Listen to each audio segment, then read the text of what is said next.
자, 이번 시간은 채무불이행 공부하겠습니다. 자, 1번 이행보조자에 관한 설명으로 옳은 것은 3번에 채무자가 이행보조자의 선임감독상의 주의 의무를 다하더라도 채무자는 채무불이행 책임을 면하지 못한다. 이행보조자의 고의과실을 채무자의 고의과실로 의제해서 채무자가 채무불이행 책임을 지도록 하는 것이 이행보조자 책임인 거죠. 그래서 이게 면책되는 것이 아니다. 맞습니다. 그 다음에 2번 문제로 가시면 옳지 않은 것은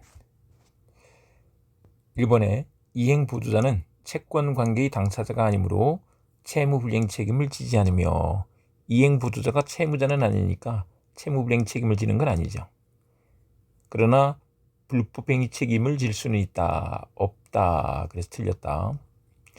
이 경우 이제 채무자가 채무불이행 책임을 지고 그리고 이행보조자가 불법행위 책임을 지게 되는데 이들은 채권자에 대해서 부진정 연대채무를 부담하게 되는 거죠.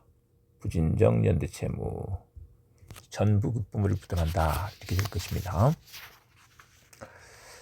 그 다음에 4번으로 바로 가시면 이행보조자의 행위에 대한 책임과 사용자 책임에 관한 설명으로 옳은 것은 1번 채무불이행 책임은 채무자가 지는 거죠. 이행보조자가 아니라 앞에서 본 내용이죠. 1번 맞는 설명이고요. 그 다음에 5번 문제로 가시면 갑은 자신의 X건물을 공인노무사 을에게 임대하였다.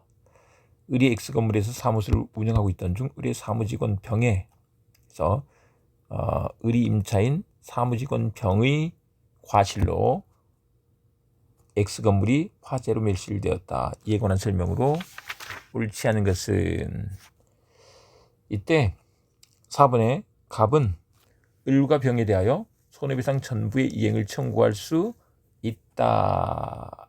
이렇게 봐야지 되죠. 근데 여기서는 이게 이제 을이 채무자고 병이 직원이기 때문에 이행 보조자가 되는 것과 동시에 또 한편 피용자이기도 하죠.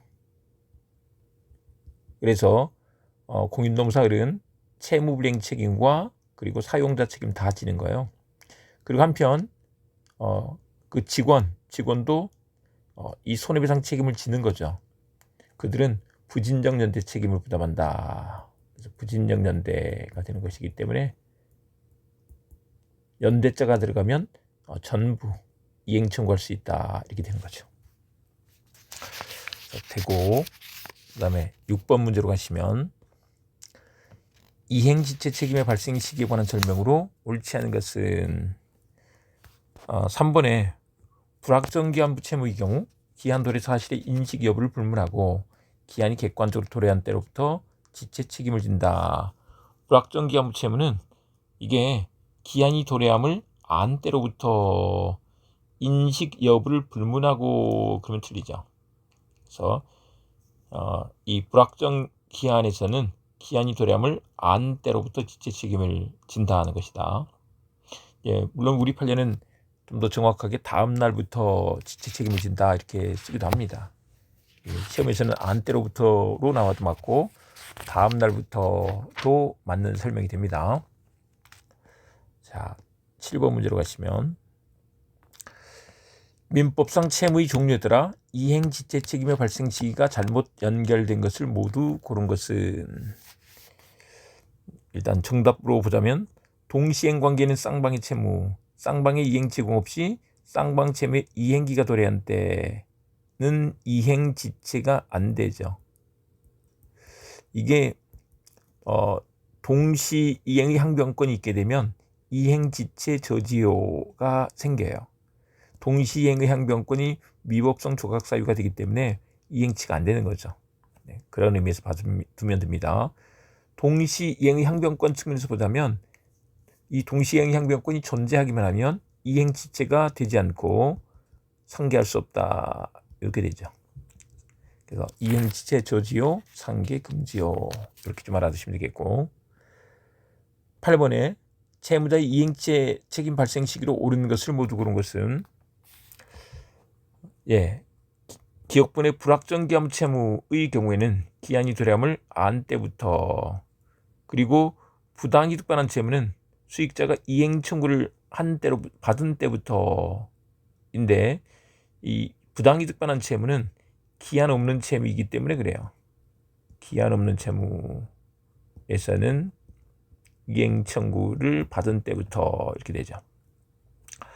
이 부당이득 반환 채무하고 금전채무의 지연손해금 채무, 금전채무의 지연손해금 채무와 부당이득 반환 채무는 기한 없는 채무예요. 그래서 이행 청구를 받은 때부터 지부 이렇게 좀 기억을 해보자고요.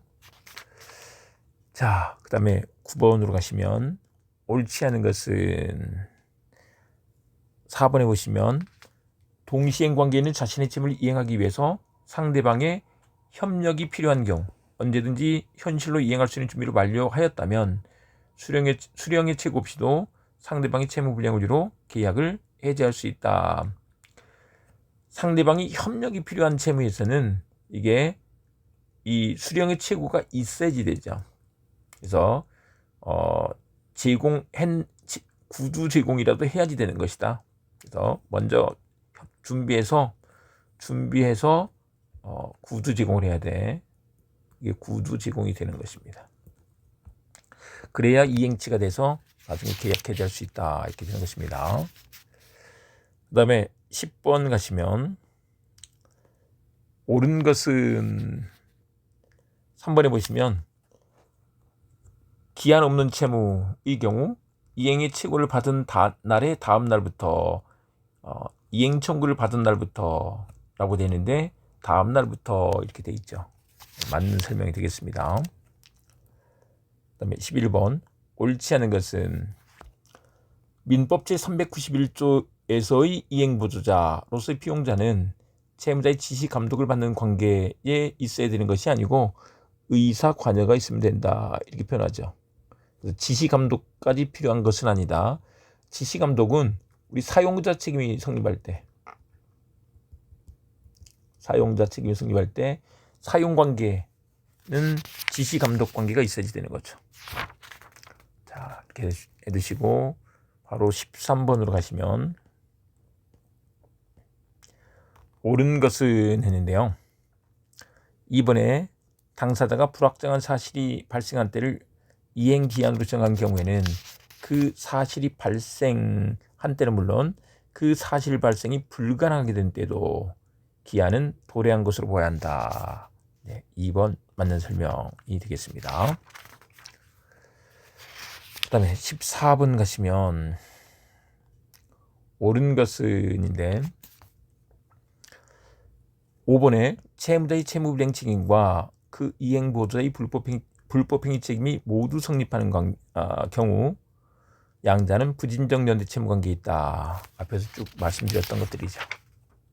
그렇게 두시고 그다음에 15번 가시면 갑은 자기 소유 부동산을 을에게 매도하고 계약금과 중도금을 수령하였다. 갑은 그 부동산 소재지 주변이 개발될 것이라는 정보를 미리 입수한 병이 매매대금으로 그 부동산 시세의 2배를 제시하자 병에게 매도하고 이전 등기를 해주었다. 이중매매로 팔아버린 거죠. 옳지 않은 것은 여기서 4번 갑은 을에게 계약금의 배액을 청원하고 매매 계약을 해지할 수 있다. 근데 이게 계약금 해지가 가능하려면 당사자 일방이 이행에 착수하기 전이어야 되는데 중도금을 준 것은 이행에 이미 착수한 거죠. 그래서 중도금 준 이후에는 계약금 해제가 안 된다 이렇게 봐야지 되죠.